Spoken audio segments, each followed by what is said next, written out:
All right, let's see if we can put this cleaning hack to a test. As you can see, I'm scrubbing here. It's not the dirtiest oven, but there's enough grease there. It's lifting a little bit, but I'm scrubbing really hard. So what you're supposed to do is boil water and then pour it over a microfiber cloth. And when you have it sitting there nice and hot, you gotta wring it out. Now wear gloves.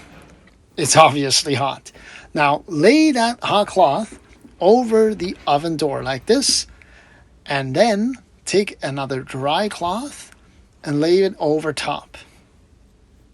So this is what it says to do, and it's supposed to melt away like butter.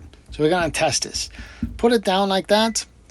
Set a timer for 10 minutes. And here's a fun little fact for you guys. I love drinking iced coffee black. Some people think it's strange. But now I'm going to take this off after 10 minutes and see if it works. Scrubbing very lightly to see if it works. Scrubbing. Yeah, it's lifting about the same amount as before. Definitely doesn't melt away. Yeah, no. So honest review about this cleaning hack is it's not that effective. Now, does steam work for cleaning ovens? Absolutely.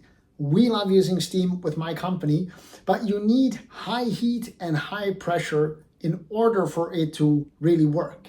And even then, we still use scrapers for the glass part. So this cleaning hack, it does lift the grease a little bit, but I wouldn't say this is something that you should use to clean your oven, unless you want to spend extra time cleaning it.